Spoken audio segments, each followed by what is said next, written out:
जय हिंद सभी को। उम्मीद करती हूँ आप लोग की तैयारी बहुत अच्छे से चल रही होगी। बहुत ज़्यादा बच्चों के ये क्वेश्चन आ रहे हैं कि हम यूपीएसआई की तैयारी कर रहे हैं, हम टेस्ट कहाँ से दें, ऑनलाइन टेस्ट दें, ऑफलाइन दें, ऑनलाइन भी दें तो कहाँ से दें, रोजगार वित्त अंकित से या टेक्स्ट बुक से। तो इसी के बारे में मैं बात करने वाली हूँ।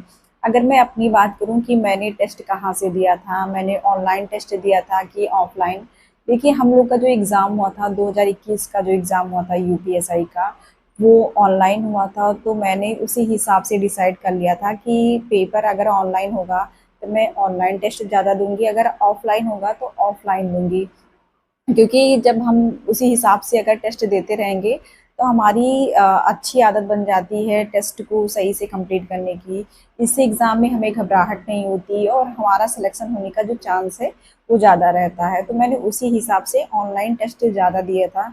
जब मेरा एक टॉपिक कंप्लीट हो जाता था उसके बाद मैं टेक्स्ट बुक से उसके क्वेश्चन लगाती थी और प्रीवियस ईयर क्वेश्चन पेपर से भी उसके क्वेश्चन लगाती थी। इस हिसाब से मैंने सबसे पहले टॉपिक वाइज टेस्ट दिया था। जब मेरा सिलेबस 80 से 85% कंप्लीट हो गया था उसके बाद ही मैंने फुल टेस्ट दिया था।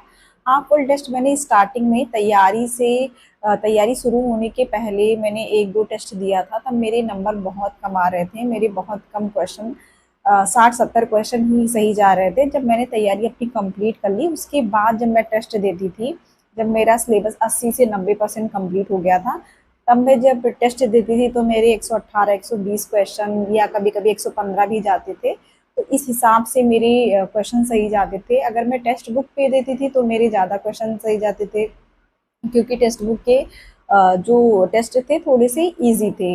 लेकिन ये था कि वहाँ पे आपको सारे टॉपिक के सारे क्वेश्चन अवेलेबल रहेंगे, सब मिल जाएंगे आपको, इधर उधर भटकने की ज़रूरत नहीं रहती है। और बाकी जैसे रोजगार वित्त अंकित सर का जो टेस्ट था वहाँ पे आपको एक पूरा कंप्लीट टेस्ट मिलता था। अगर आपको एक सेक्शन लगाना है तो सेक्शन लगाइए या तो पूरा कंप्लीट टेस्ट दीजिए। लेकिन मैं ऐसे करती थी, मैं सेक्शनल टेस्ट और टॉपिक वाइज टेस्ट मैंने बहुत ज़्यादा दिया। और एग्ज़ाम जब आने वाला हुआ, 1-2 महीने बाकी था, तभी मैंने जो फुल टेस्ट था वो मैंने दिया। इससे पहले मैं सेक्शनल टेस्ट ज़्यादा देती थी क्योंकि मुझे ये था कि मैं अपने हर एक टॉपिक को अच्छे से मजबूत कर लूँगी। क्योंकि अगर मैं बार-बार रिवीज़न करती रहूँगी और उस टॉपिक का टेस्ट देती रहूँगी तो जो मैं फुल टेस्ट दूँगी तो मेरे अच्छे ही नंबर आएँगे। तो इस हिसाब से मैंने अपनी तैयारी की थी। देखिए, इस बार जो आपका एग्ज़ाम होगा उसमें कुछ चेंजेस हुए हैं। जैसे पेपर जो होगा ऑफलाइन होगा, तो मेरा यही मानना है कि ऑफलाइन टेस्ट भी दीजिए, क्योंकि ऑफलाइन तो ज़्यादा रिसोर्सेज नहीं है, ऑनलाइन टेस्ट सस्ते मिल जाते हैं, फ्री में भी हैं। तो सब यही सोचते हैं कि ऑनलाइन टेस्ट ज़्यादा सही है। लेकिन हाँ, ऑनलाइन टेस्ट दीजिए, ऐसा नहीं है कि मत दीजिए, लेकिन इसके साथ साथ ऑफलाइन टेस्ट भी दीजिए, ताकि जब आप एग्ज़ाम हॉल में पहुंच जाए तो आपसे कुछ गड़बड़ी ना हो। जैसे कि सर्कल भरने में कोई गड़बड़ी ना हो, रोल नंबर भरने में कोई गड़बड़ी ना हो, क्योंकि ये छोटी छोटी गलतियां ही आपके सिलेक्शन को भी रोक सकती हैं। जैसे सबसे ये गलती नहीं होती है, लेकिन कुछ लोग से हो जाती है। तो इन सब चीज़ों का आप ज़रूर ध्यान में रखिएगा। मेरा यही मानना है कि आप अभी अगर टेस्ट दे रहे हैं तो सबसे पहले अगर एक टॉपिक पढ़ रहे हैं उसके बाद प्रीवियस ईयर क्वेश्चन से वो क्वेश्चन लगाइए, देखिए कि आपका वो क्वेश्चन सॉल्व होता है कि नहीं।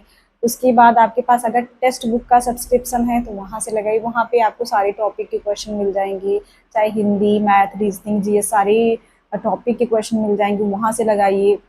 उसके बाद आप रोजगार वित्त अंकित या जो भी आपके पास टेस्ट अवेलेबल हो वहाँ से आप टेस्ट लगा सकते हैं। एक टेस्ट पे निर्भर मत रहिए, क्योंकि कोई टेस्ट इजी भी हो सकता है, कोई हार्ड भी। तो अगर आप जैसे अलग अलग टेस्ट दे रहे हैं, अगर आपके सिमिलर नंबर बन रहे हैं, किसी में बस 1-2 नंबर का फर्क आ रहा है तो ठीक है, यानी आपकी तैयारी अच्छी चल रही है। तो मेरे हिसाब से टेक्स्ट बुक भी अच्छा है। ऑफलाइन आप किरण पब्लिकेशन से दे सकते हैं या आपके पास जो भी टेस्ट अवेलेबल हो वहाँ से दे सकते हैं। ऑनलाइन आप टेक्स्ट बुक से या रोजगार वित्त अंकित सर के या जो भी आपको ऑनलाइन कहीं भी टेस्ट मिले वहाँ से भी दे सकते हैं। तो अलग अलग जगह से टेस्ट देते रहिए, कभी इस चैनल से दे दिए, कभी दूसरे चैनल से दे दिए। तो इससे आपका सिलेक्शन होने के चांसेस ज़्यादा रहेंगे। और मेरा यही मानना है कि जितना टाइम आपके पास अभी है, सबसे ज़्यादा ज़रूरी ये है कि अपने पूरे सिलेबस को ज़्यादा से ज़्यादा रिवीजन करिए, ज़्यादा से ज़्यादा रिवाइज करिए। उसके बाद सेक्शनल टेस्ट और टॉपिक वाइज टेस्ट दीजिए। जब आपका कंप्लीट हो जाए उसी के बाद फुल टेस्ट दीजिए। कभी कभार दे दीजिए, 1-2 बार टेस्ट, फुल टेस्ट भी देना ज़रूरी है हफ्ते में, लेकिन ये है कि सेक्शनल टेस्ट और टॉपिक वाइज टेस्ट दीजिए।